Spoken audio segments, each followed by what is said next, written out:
Assalamualaikum warahmatullahi wabarakatuh. Pernikahan itu seperti tanaman. Kalau dirawat dengan cinta, kasih sayang, dan perhatian, dia akan tumbuh subur, adem, dan meneduhkan. Tapi kalau dibiarkan tanpa perawatan, lama-lama layu, kering, bahkan mati. Salah satu air kehidupan yang sangat penting dalam rumah tangga adalah kepuasan pasangan. Nah, masalahnya, banyak yang menganggap remeh hal ini. Padahal, pakar hubungan bilang, mengabaikan kepuasan pasangan itu seperti menggali lubang perlahan untuk pernikahan sendiri. Kalau kamu ngerasa rumah tangga kamu mulai hambar, gampang meledak, atau makin sering diam-diaman, bisa jadi kamu atau pasanganmu sedang mengalami hal ini. Yuk, kita bahas kenapa secara ilmiah kepuasan pasangan itu sangat krusial. Apa bahayanya kalau diabaikan? Dan gimana solusinya menurut para pakar? Kepuasan pasangan bukan cuma soal fisik, tapi emosional juga. Pakar hubungan dari banyak universitas top dunia menekankan bahwa kepuasan dalam rumah tangga itu ada dua, fisik dan emosional. Nah, yang sering dilupakan adalah kepuasan emosional. Bayangkan pasangan kamu tiap hari bareng, tapi gak pernah benar-benar kamu dengerin, gak pernah kamu peluk hangat tanpa alasan, atau gak pernah kamu tanyain perasaannya. Lama-lama, dia bakal ngerasa sendirian dalam pernikahan. Menurut studi dari The Gottman Institute, pasangan yang tidak puas secara emosional lebih rentan mengalami konflik yang makin tajam dan jarang bisa menyelesaikan masalah dengan kepala dingin. 2. Efek jangka panjang, menurunnya kualitas komunikasi. Satu hal yang langsung terasa ketika pasangan merasa diabaikan adalah komunikasi mulai terganggu. Hal-hal kecil mulai dibesar-besarkan. Yang tadinya bisa bercanda, jadi mudah tersinggung. Kenapa? Karena hati udah penuh dengan rasa kecewa, tapi gak tahu harus ngomong gimana. Pakar hubungan menyebut ini sebagai emotional disconnection, alias terputusnya ikatan emosional. Kalau dibiarkan, hubungan yang awalnya penuh cinta bisa berubah jadi sekadar formalitas. Parahnya, ini bisa berlangsung bertahun-tahun tanpa disadari. Hubungan intim yang tak lagi menggairahkan. Gak bisa dipungkiri, kepuasan fisik alias hubungan intim juga memainkan peran besar dalam keharmonisan rumah tangga. Tapi jangan salah, hubungan intim yang ideal itu bukan cuma soal aksi, tapi juga soal perasaan. Kalau pasangan merasa gak dihargai, dipaksa, atau dianggap sebelah mata, maka gairah akan turun drastis. Pakar seksual dan psikologi keluarga menyebut bahwa hubungan intim seharusnya jadi tempat berbagi kehangatan dan kasih sayang, bukan cuma rutinitas atau kewajiban. Ketika salah satu merasa gak nyaman atau tidak puas, maka akan muncul perasaan bersalah, marah dalam diam, dan akhirnya menjauh.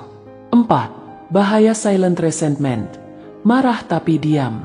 Salah satu yang paling berbahaya dalam pernikahan adalah silent resentment, yaitu perasaan jengkel, kecewa, atau bahkan benci yang gak pernah diungkap.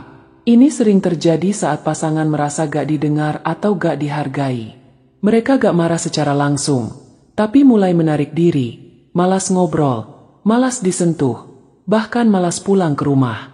Ilmuwan dari Harvard University menyebut bahwa silent resentment ini adalah pembunuh perlahan dalam hubungan. Diam-diam, cinta terkikis habis. Diam-diam, komitmen mulai goyah, sampai akhirnya, perpisahan pun terasa sebagai jalan keluar yang paling nyaman. 5. Solusi jitu dari pakar, bangun ulang koneksi emosional. Lalu, gimana cara mengatasinya? Tenang, pakar punya banyak saran yang bisa kita praktekkan secara sederhana. Intinya, mulai dari hal kecil, tapi rutin dilakukan. Mulai dengan mendengarkan, jangan cuma dengar, tapi benar-benar simak.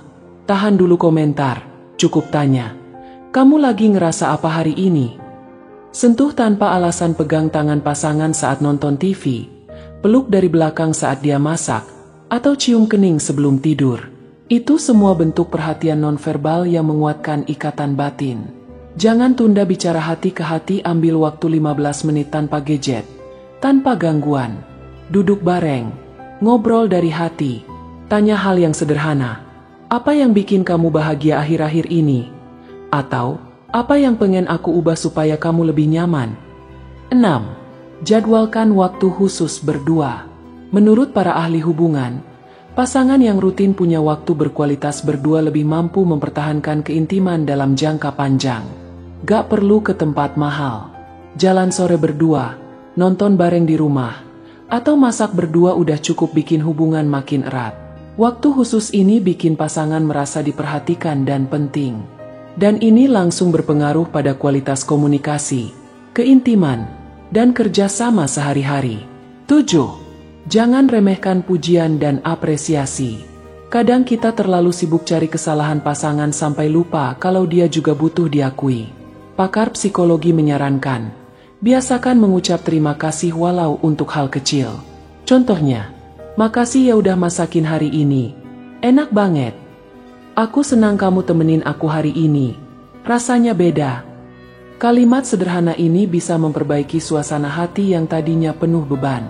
8. Belajar bareng, bukan salahkan. Masalah pasti ada, tapi pernikahan bukan tempat cari siapa yang paling benar. Ini tentang saling belajar dan saling menyesuaikan. Coba ubah kalimat menyalahkan jadi kalimat ajakan. Misalnya, daripada bilang, "Kamu gak pernah ngerti aku," coba bilang, "Aku pengen kamu lebih ngerti aku. Gimana kalau kita ngobrol lebih sering?" Dengan komunikasi seperti itu, konflik bisa diurai dengan lebih damai dan hati tetap tersambung. 9. Rawat hubungan layaknya investasi.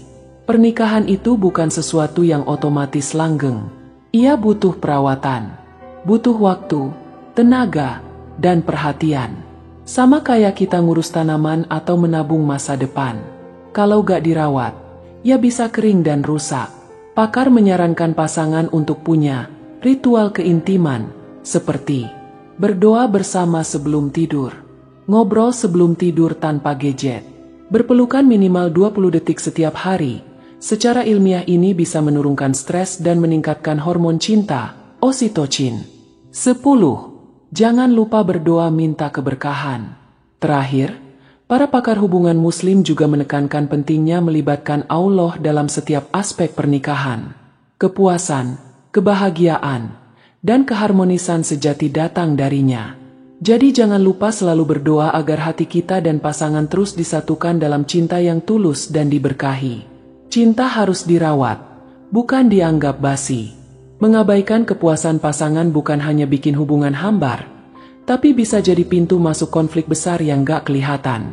Ilmu psikologi dan studi pernikahan sepakat, komunikasi, empati, dan perhatian kecil sehari-hari adalah solusi paling jitu. Jadi, ayo jangan tunggu sampai semuanya terlambat.